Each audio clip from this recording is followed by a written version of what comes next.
Hold on, Hey.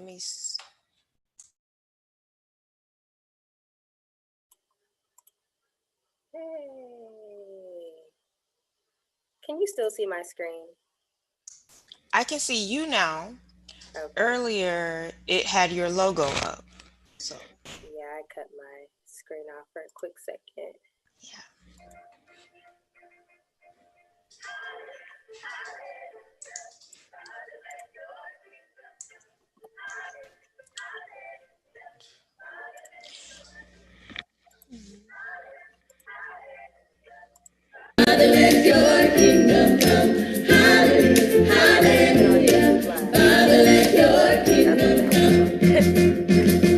May the works of my hands bring you joy. May the works of my hands bring you joy. May the works of my hands bring you joy. May the works of my hands bring you joy. And so we sing, Hallelujah, Hallelujah. Father, let your kingdom come. Hallelujah, Hallelujah. Father, let your kingdom come. Hallelujah, Hallelujah. Father, let your kingdom come. Hallelujah, Hallelujah. Father, let your kingdom come. May the words from my mouth speak your peace. I am a prompt person, or at least I try to be. Hello, everyone. Hello, hello. Welcome. I hope people are dropping their info in the chat so I can connect with you. Alrighty, let's do it. For our folks who are in attendance, we are also on YouTube Live. So share with a friend, share with a friend. They literally just have to go to YouTube and type in the name of the presentation and it should pop up. So, good evening, everyone. Yes. And welcome to the first lesson in the Black Protest Lesson Series. My name is Jalen Gordon. I am a coach and consultant for nonprofits and grassroots movements. And we have Valerie Wade here. I'll let you introduce yourself, Valerie. All right. Hello, everybody. My name is Valerie Wade, as Jalen just said. I'm really excited about our series this autumn and winter. This is something that we're really passionate about, and this is just right in line with our missions. I run a small business here in Houston, Texas called Linfield Historical Consulting, and I help people unlock their legacies by connecting with history through genealogy and all kinds of other projects. So I'll be here tonight, sort of helping to answer questions and manage the chat room while Jalen is teaching. So if there's something that you miss, or maybe you have a quick question or something, just drop it in the chat and we'll help you out there. Yes, yes. So this is a combined effort of Valerie and Minds. So yes, thank you so much, Valerie, for being here and Of helping me course. bring this to life. I remember when I called you about this. So thank you so much. Of course. Of Yes. course. So I'm the founder of the Afrocentric University, and it's an African-centered consulting company right here in Fort Worth, Texas. And if you haven't received or felt my gratitude already, thank you so much for joining today's dialogue in what seems to be a really incredibly opportune time for this discussion. So we'll get into that more at the end of the lesson, but let's jump right on in with some, this slide will go. All right, some housekeeping updates. So I want to do a quick review of the Zoom features for this evening. And if you're on YouTube Live, you can't see these, so ignore. But for my folks who are on Zoom, because we are in a webinar function, everyone attending this is already muted and will remain muted throughout the presentation. If you take a look at the chat feature, it should be to the far left of your screen. This is where you can chat with other attendees, panelists, send your reactions, which I love, and hopefully connect with some other folks. And as we just mentioned, Valerie was gracious enough to manage the chat for me this evening, so thank you. Please do not send questions in the chat. There will be a Q&A time where we will utilize another feature for that. The middle icon allows, where it's little hand, the middle feature allows attendees to virtually raise their hand. So please use this to let me know if I'm going too fast or too slow or need to repeat anything for you. And Valerie, I won't be able to see that function, so feel free to just come off mute and let me know if someone says that. And last, we have the Q&A icon. Yes, on the right-hand side. Please submit your questions for the evening with this tool instead of the chat. I can keep track of all questions this way. And also, you can submit questions throughout the entire presentation. I'll address them at the end, but submit whenever you like so you don't forget what you want to ask. And lastly, we have the red leave button. So this will remove you from the webinar. And again, if you're on YouTube Live, no worries about that. You just type us into your search bar if you lose us. But if you accidentally click this button, no worries. Just head over to the confirmation email that you received, and you should be able to click that link and join us back again. So, as an African-centered consulting company, I take very seriously incorporating rituals and practices that connect us to our native land. And so to commemorate the individuals we are discussing today, I'd like to ask everyone to get ready to participate in libation to honor those ancestors. So for anyone who's never experienced a libation before, welcome to a beautiful and sacred practice melanated people all over the globe practice in a myriad of ways. A libation is a spiritual ceremony to honor ancestors in the spiritual realm. It usually involves key elements of the earthly realm, such as distilled, clean, purified water, a plant or soil if you have one available. I don't, so I'm going to be using my grandmother's china, which is very special, an open heart, and the names of individuals who have passed that you would like to honor.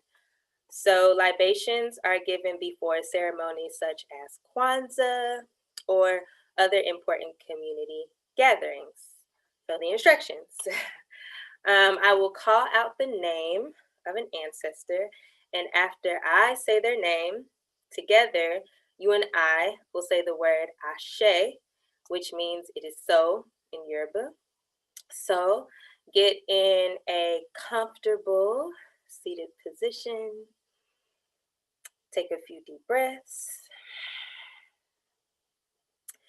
and join me. You can close your eyes if you like. So today, I really want to we want to lift up and honor some incredible and amazing souls that have given us and sacrificed so much for us to merely exist in society. So today, we want to lift up and honor Ella Baker, Ashe, the Honorable John Lewis, Ashe, Reverend James Lawson, Ashe, Ashe. Robert P., also known as Bob Moses, Ashe, Ashe. Ruby Doris Smith Robinson, Ashe, Ashe. Fannie Lou Hamer, Ashe, Ashe. Constance Connie Curry, Ashe, Ashe. Bernice Johnson, Ashe, Ashe. Tom Hayden, Ashe, Ashe. To all of the freedom riders, Ashe. Ashe. To James Chaney, Ashe. Ashe.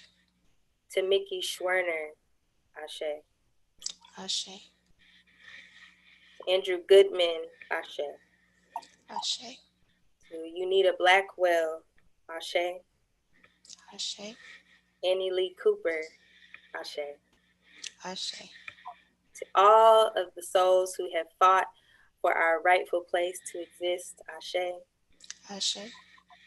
And to the beautiful souls that we lost this year way too soon that inspired this evening's presentation, Ashe. Ashe. Ashe, Ashe, Ashe, oh. Yes, people, yes. I'm a fan. Thank you so much. Thank you so much, everyone, for that beautiful and energizing opening. Ancestors are in the room. They in the midst, y'all. So let's do it. So today's conversation only has two main points. And so the first thing is getting an understanding of who SNCC is. And our lesson is rather short, so this will be more of me highlighting who they are and what work they did for our understanding of community organizing and movement building, and really taking some time to dig into some tactics and strategies that have inspired me as a coach and consultant for grassroots movements. So, who is the Student Nonviolent Coordinating Committee? On the screen, you should see some defining characteristics of this infamous grassroots organization. They coordinated some of the most energized, intentional, local, radical, and courageous spaces and programming for Black folks in the South. They coordinated voter registration drives in rural areas such as Mississippi, Alabama, and Tennessee. The early members of SNCC actually organized the Greensboro lunch counter sit-ins, and I'm sure you all might be familiar with that picture on the bottom there. Those are some of the early visionaries of SNCC. You also might have heard of the Freedom Rides, which included Black and white students from Northern colleges and universities and HBCUs. Shout out to the HBCUs, yes. Riding in buses together in some of the most racist, Klan-infiltrated areas in the South to desegregate the busing system, and a photo of that is coming soon. SNCC organized one of the most radical political takeovers by Black folk in history, the Mississippi Freedom Democratic Party, which is the Black Mississippians' own political party, with a gathering of 3,500 people at their first precinct meeting. SNCC also organized freedom schools for families, not just children, in the rural South to teach traditional classes like math and reading, but they incorporated African history and civic engagement to spur a more informed generation of future leaders and families who actually lived a life of Black liberation theology. So SNCC was also very ethnically diverse. And like we said, it included some college educated Black folks and some white students from both the North and the South. Their membership, like I said, was not just Black, and that was a very pivotal part of their strategy. So SNCC was also grassroots from a funding and management perspective. Although not perfect, there was some consensus voting in the management of the organization and a very keen attention on local residents, building their leadership and their capacity. Again, striving to be a more horizontal managed organization versus an hierarchically managed traditional organization, which is what we're used to.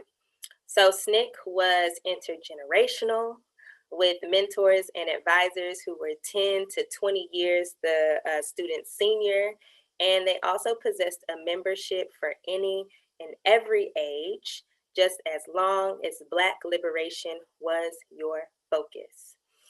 And lastly, SNCC was political and programmatic. In the nonprofit industrial complex, you're often told that you can't do both, but SNCC understood the personal is political, and you are a representation of yourself as well as a member of a larger community. All right.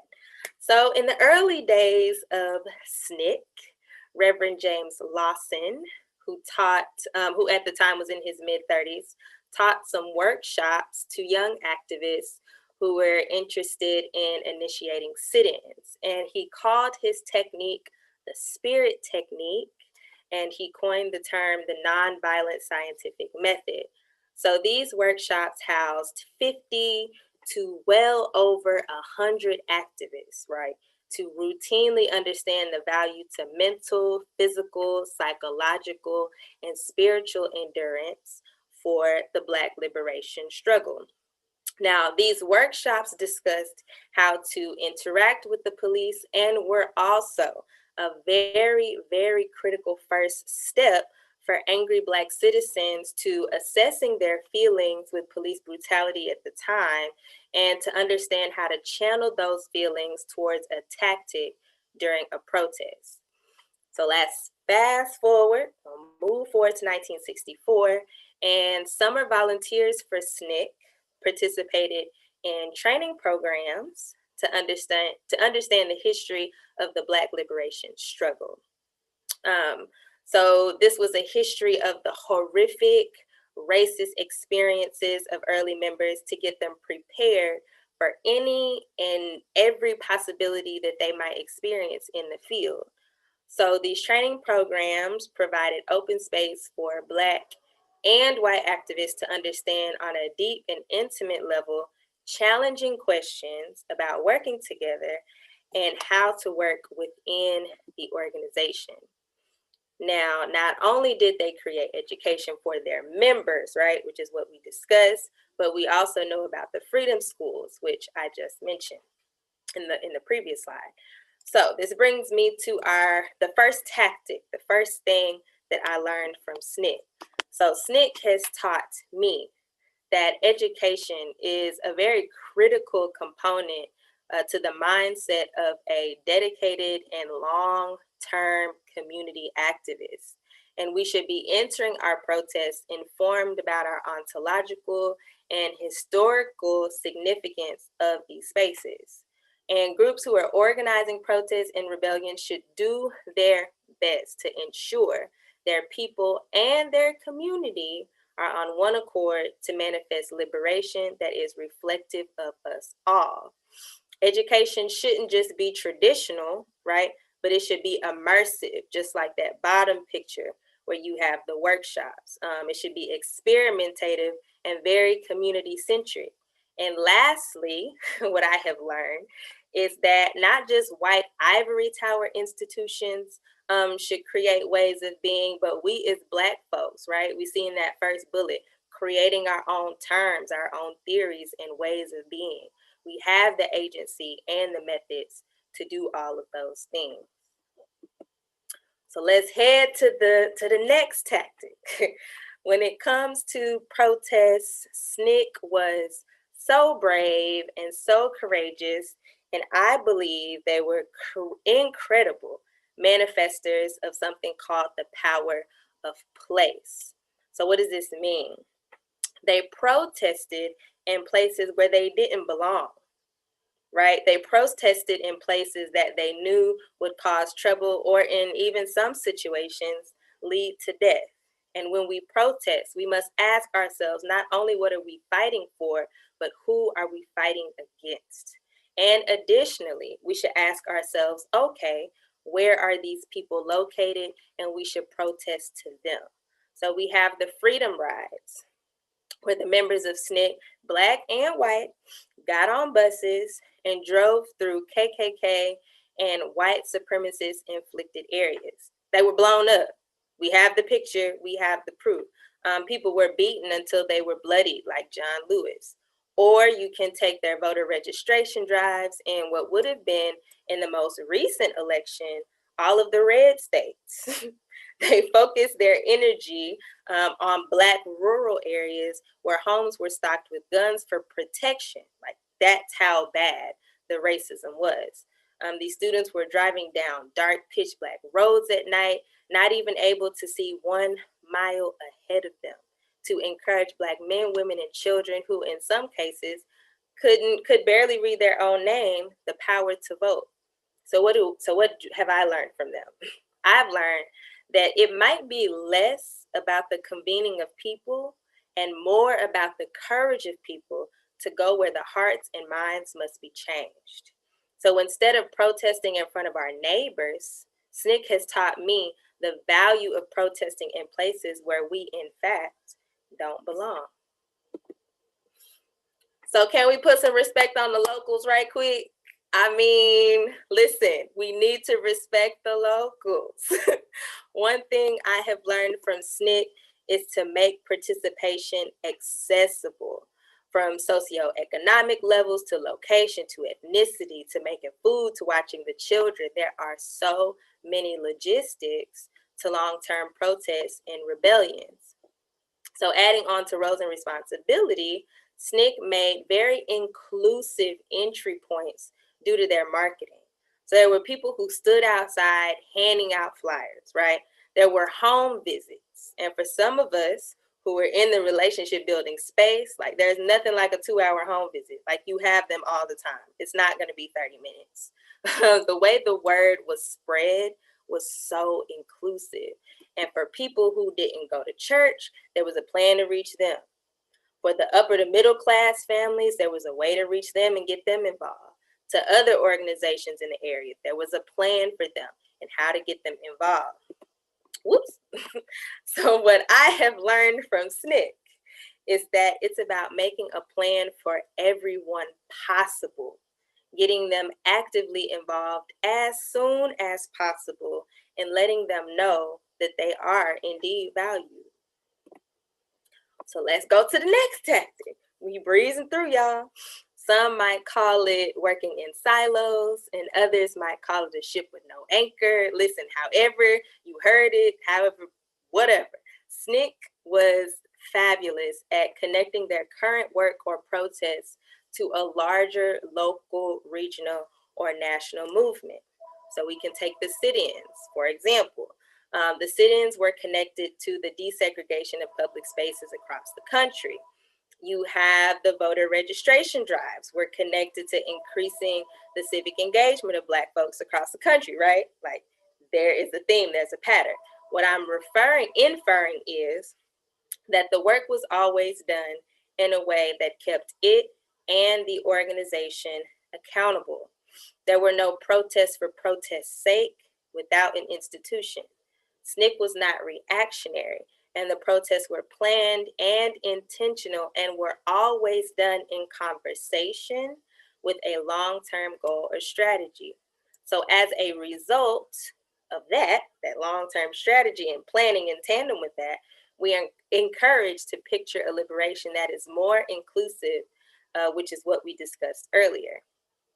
So what have I learned? So what I have learned is we want to plan our protests in conversation and in tandem with other issues, groups, and goals of our communities. So what does this mean? This actually means that the work automatically becomes more intentional. There are more logistics. We're automatically collaborating. Maybe there's a little bit more information that we have to sift through, but that's okay. Then as a result of that, we are ensuring our work connects to larger movements, and we're keeping our relationships, the people that in these other organizations and in these other spaces, we're keeping those relationships fresh or alive. We are in constant communication with other folks who are in the know and about what matters and what might be going on in the community. Let's go to the next slide. So, sustainability and longevity. SNCC's timeline begins in the fall of 1959 with those workshops that we mentioned earlier. and extends to the mid 1960s before there was like an official fizzling out. So that's 6 years of grassroots work with little to no pay, limited access to your families, and consistent immersion in mentally and physically brutal situations. Additionally, the original name for SNCC is not SNCC, it's actually the Temporary Student Coordinating Committee. And the word temporary was removed from its name in 1960 to recognize the fight for Black freedom across the globe would be very long and arduous. So one of their biggest fuels for the arduous movement was their passion for the movement. Their passion fueled their political, social, and spiritual change in communities for years to come. Right here we are in 2020 talking about them again. SNCC became one of the most revered and, in some cases, feared civil rights community institutions. SNCC recognized that they might not be the beneficiaries of their work. SNCC realized their souls couldn't be broken. Their passion, in addition to all of that, their passion was also fueled by community backing. Now, yes, they did receive a few national grants, but they were one of the least funded civil rights groups of their time because they were so grassroots and less conservative than their peer organizations like the SCLC and NAACP, et cetera, et cetera. Now, nevertheless, the community provided abundance in other ways, such as housing, meals, transportation, community guides, liaisons, and even volunteer time. So what have I learned?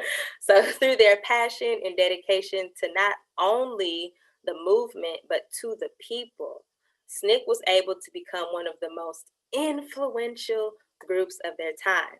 I have learned that sustainability should include more than financial backing, and longevity does not need to be forever to be impactful. Our protests can expand and contract within new definitions of these concepts. All right, next slide. This is the one people probably been waiting on, but we're going to talk about it. So our next tactic, Black and white folks working together. Now, this is very hella relevant right now. We all know that. The white students from the North, like I said before, they joined SNCC. They were right alongside them as members, out in the field, doing the home visits, doing a lot of the work and making up the body of SNCC. So this topic became one of the elements that SNCC really struggled with. Can white folk really be here and be present just like us? Does their money, now because some of the students did come with money and access to a network, does that money manipulate our agenda? Can we really be friends? Can we date? There were so many layers to the working and social relationship between these two groups. So what have I learned? I've learned that one, it won't be easy. It never was, and it probably never will be. There's a lot that we have to work through. However, we should be taking advantage of those moments of tension for communication and dialogue with each other if necessary. So as Adrienne Marie Brown states, we need to lean into tension. There might be something very magical and positive there. And third, I've learned to ask myself, is a working relationship with Black and white folk both possible? And that's within the context of the organization, within the context of the project. It's very subjective. Is it possible, and most importantly, necessary to advance the goals and agenda of the group, and in this particular situation, the Black community? And next, Black folks, we should be speaking up and speaking out about how we have been harmed, and most importantly, how we won't tolerate any additional harm in our spaces to liberate our people. So let's take a minute to read this anecdote about Casey Hayden, and she was one of the white members of SNCC. Hayden said that she related well to Black folks because she was loyal to the group. She said, I didn't want a place in the larger culture. I wanted a place in the beloved community. And you got that by being loyal to the community. She joined the movement in 1959 because segregation restricted her interaction with Black folks. She says that it was a limit on me. She was effective not because she felt that white folks should help Black folks, but because she had a stake in it for herself. A mindset not shared by all, or perhaps most, white participants at the time. Now, I'm in by no means way am I saying that Black folks and white folks should never work together. That's not what I'm saying. What I am saying is if we find ourselves in very tough situations, we need to have some assessment. If we find that relationships are getting difficult, it's time to sit down and have an assessment. What really stood out to me about this quote is there's humility, responsibility, interdependence, and reciprocity from Hayden that we must require of our white allies. All right. So towards the end of the text, Many Minds, One Heart, SNCC's Dream for a New America, the author, Wesley C. Hogan, recounts how exhausted the organizers of SNCC were. Like, can you imagine? Like working day in and day out in excruciatingly painful white supremacist conditions, being shot at, strategizing until the wee hours of the morning, running on adrenaline, making phone calls, knocking on doors, like every single day. So here's a really fabulous moment that the author captures in the text. He says, he noticed something familiar about the woman who checked out his books at the law library. It turned out she had survived the abuse of Natchez police officers in 1964 who had played Russian roulette with a pistol to her head. Shortly thereafter, she had entered a mental institution in Michigan, and 11 years later, more than a decade later, when Dennis encountered her, she was still an outpatient at the institution. That's so powerful. That's so powerful. These are the situations that SNCC members found themselves in every day. Now, naturally, your mental and physical will get booty bone tired, as I like to say. I mean, you are tired. But all of that to say, our protest should really incorporate healing and repairing the minds, bodies, and souls of its participants. I've learned from this narrative that protests organizers should take seriously, take very seriously, the physical and spiritual well-being of its attendees by creating access or space for people to repair themselves back to an optimal state of being. Healing and rest is something that should be coordinated, not just theorized.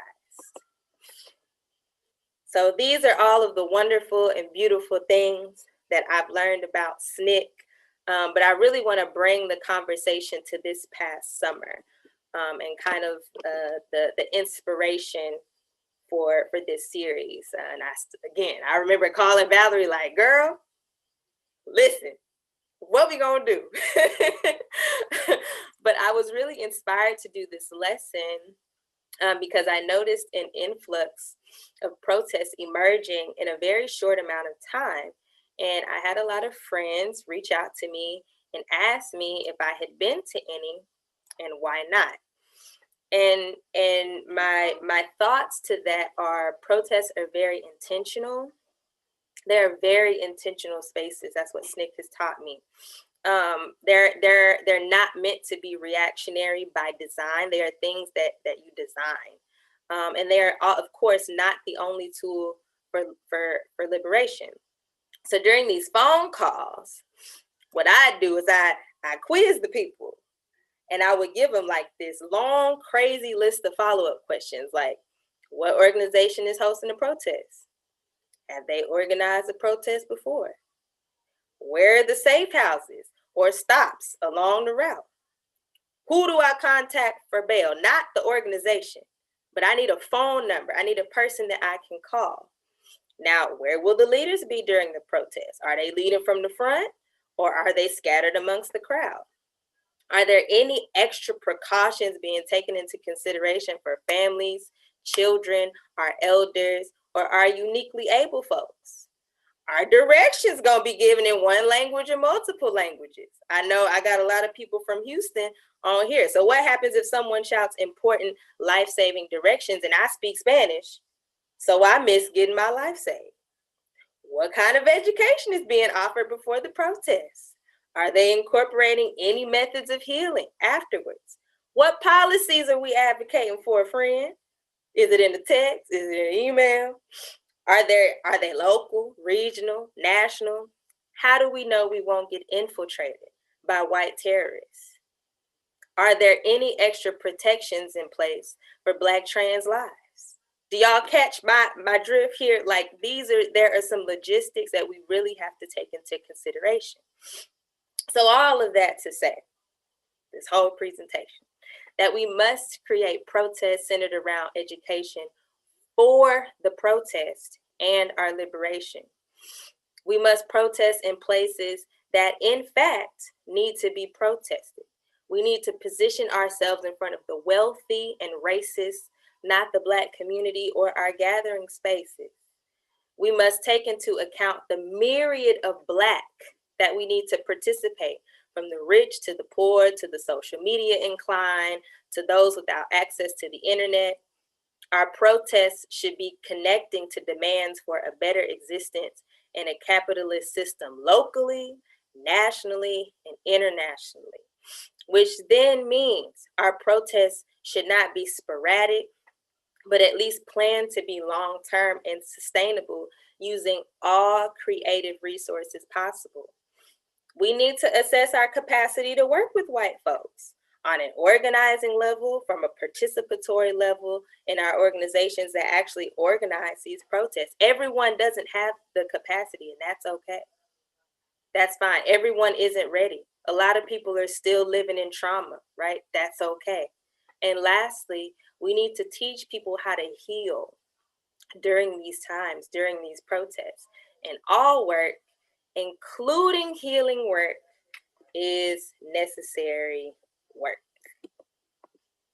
So, Q&A time, friends. Q&A time. That was awesome. Thank you, Really? Jalen. Thank Yes. you. So we actually have a few questions in the Q&A Okay. section. Fabulous.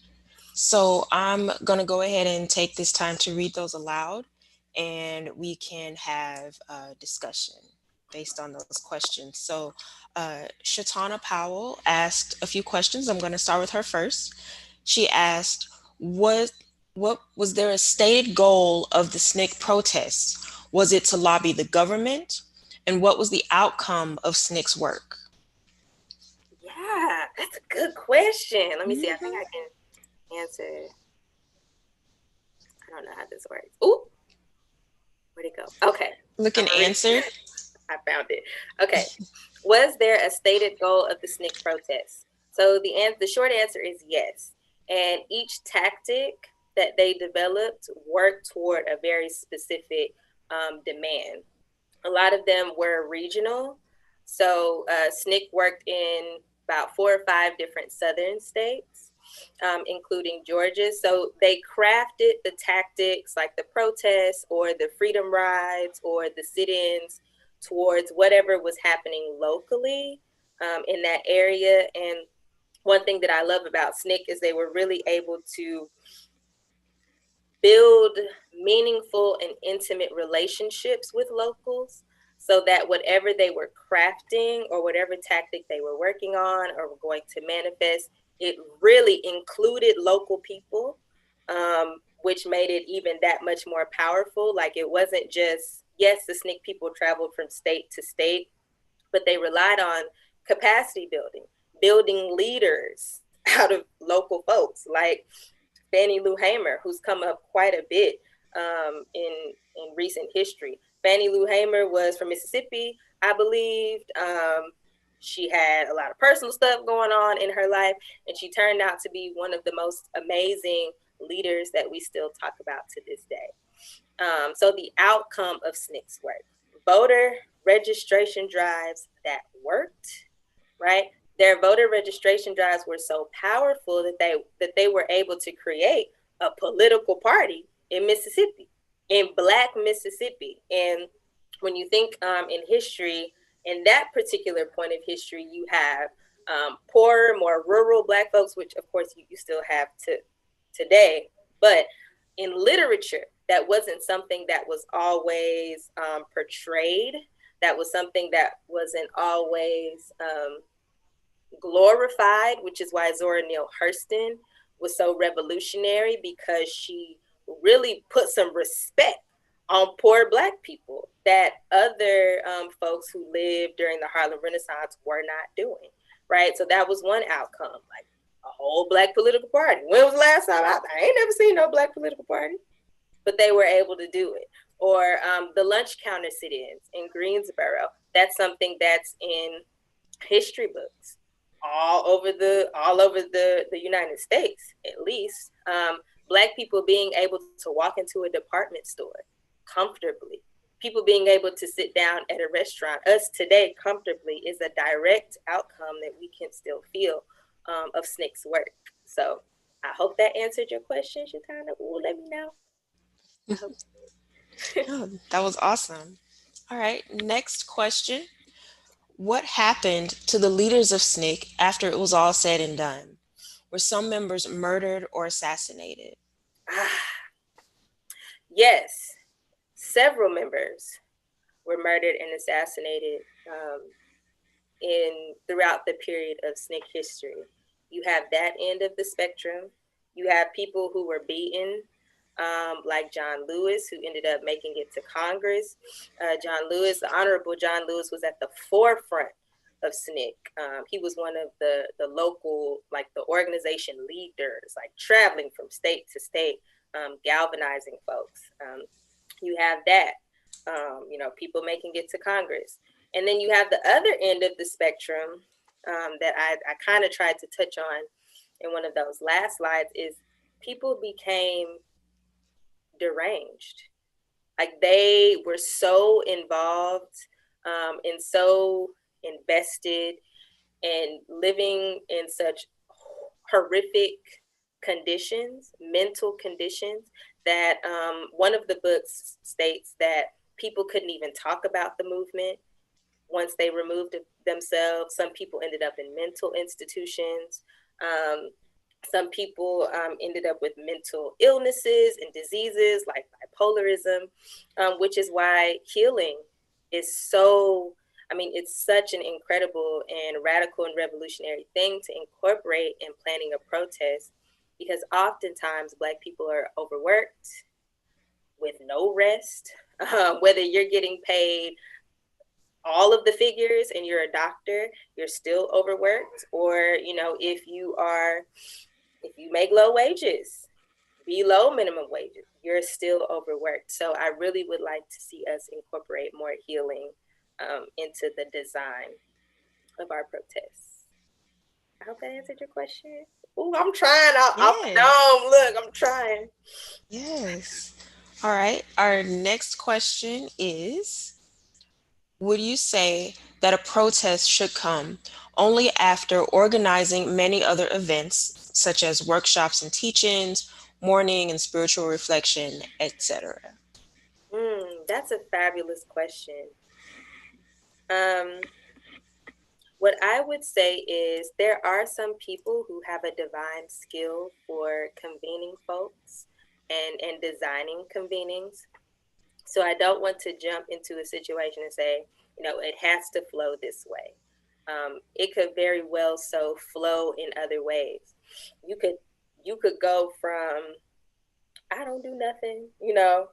I'm on social media, not to say that people don't do anything, but you can go from I'm not in this space, not adjacent, not in the vicinity, I've never heard of it, to planning a protest. I think that's very much so possible, especially if you were divinely called to do the thing, which I very much so believe a lot of the SNCC students were.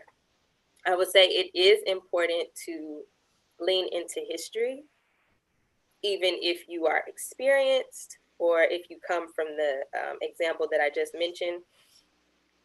History is great. Anybody could learn anything from history, and with a very critical analysis, of course, with a very keen eye and open heart, of course. Um, so that would be my answer to that question. Um, those were all of the questions that I saw in the Q&A section. I didn't see any pop up in the chat, but if anybody has anything that they want to ask Jalen about SNCC or even about her work or Oh, anything that yeah. you thought of during her lesson, uh, yeah, just let us know. I'm going through all this chat. Oh, this is so exciting. Oh, Lufkin. Okay, Lufkin in the house. I'm in Fort Worth. All of those who are interested. Oh, thanks, everyone. I have one more slide because I see Tiffany's name. Definitely going to shout out. I'll get back to that. I want to shout out next week's lesson. And I'm going to, let me unmute Tiffany. That's what I'm going to do. Where is she? All right, allow to talk. I think I moved her. Hey, Tiffany. I'm sorry. I'm somewhere where I can't show my face. But... You're okay. You're okay.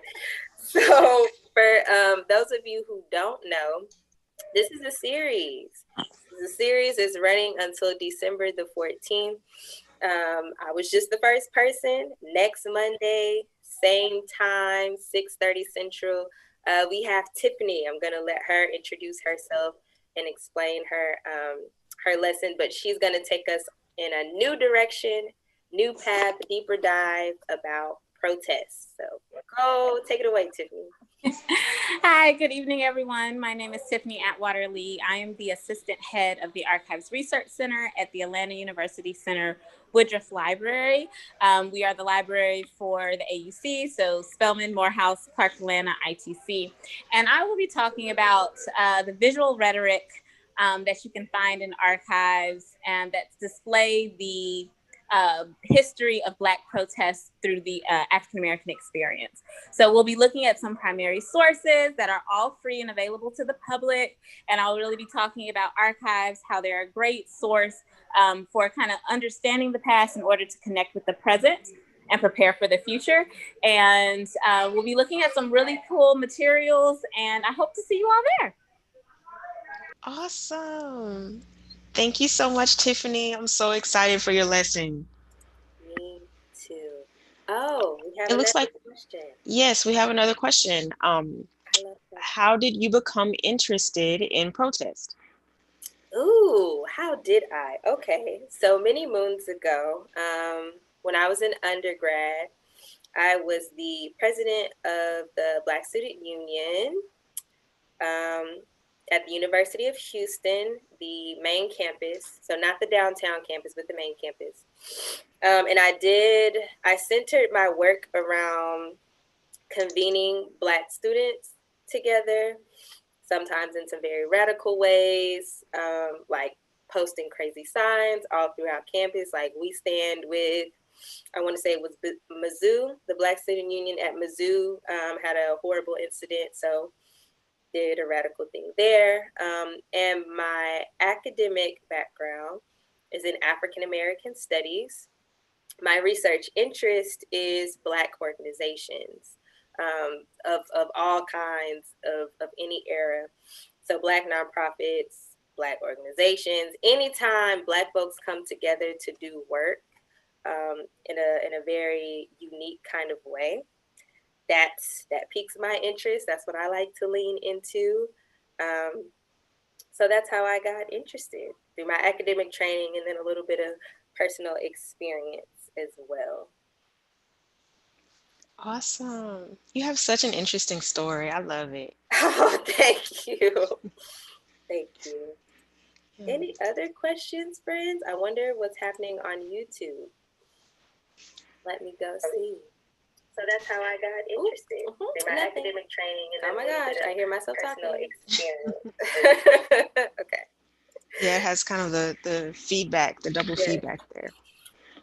Okay, friends. Well, that's all that I have. Well, I guess I'll talk about my business.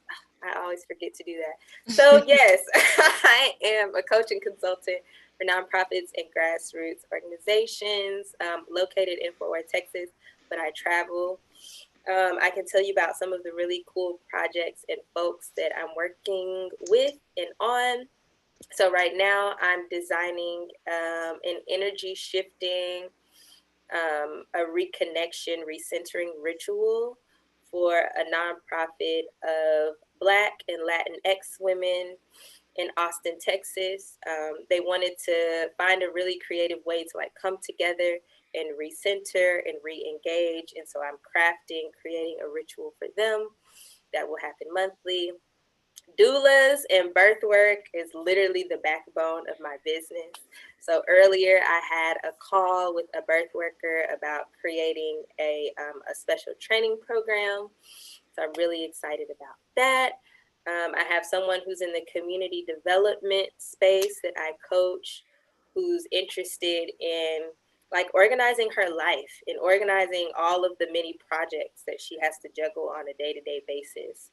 So we meet weekly and I help her organize, structure, and really ground it in a mindfulness, Afrocentric practice. So that's the unique lens of my company. It is an African centered nonprofit consulting company. So I do everything from a very specific cultural, Black cultural lens, helping people rediscover how did we do this nonprofit work prior to meeting white folks? Like how did we do this thing?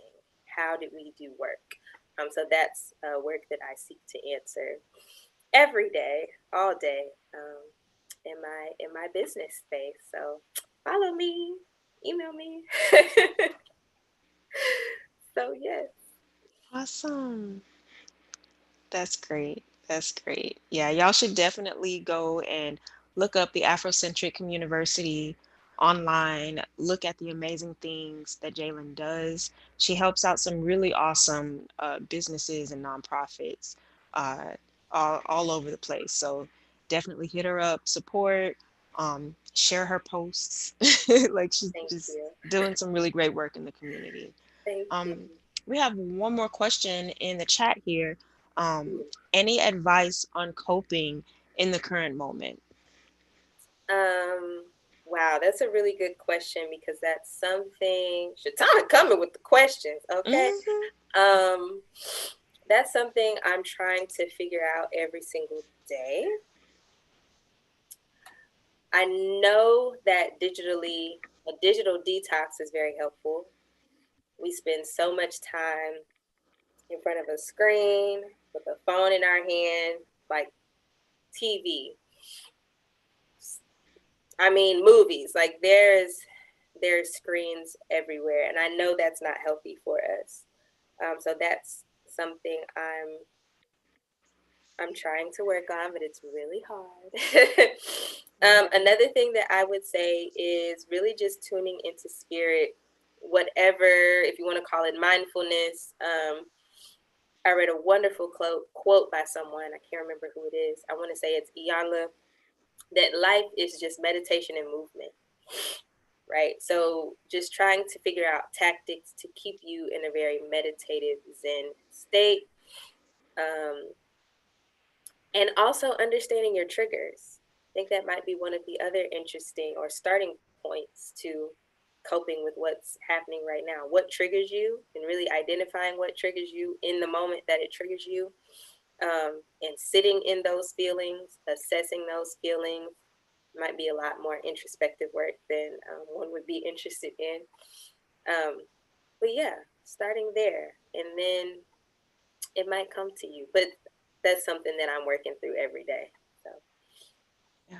Oh, that's really good advice. Really. Let's see. Another person just asked, how do you feel about the current protests around the world? Hmm. I think protests are good. I'm a fan. I'm a fan of a well planned protest. Listen, I'm here for it. Let me read that question again. And I also know there are quite a few different protests happening around the world. So it would depend on which one you might be referring to. I can speak best to the racial genocide that's happening in the States, those protests. Um, I love seeing people wake up and come into their consciousness, into awareness. I think that's a very beautiful moment for anyone. And so I'm excited. I'm excited for people who've become more aware. I think that's the first step to getting the peace that one would need to just merely exist, right, in a comfortable and optimal state. So I'm excited that people are stepping into their awareness.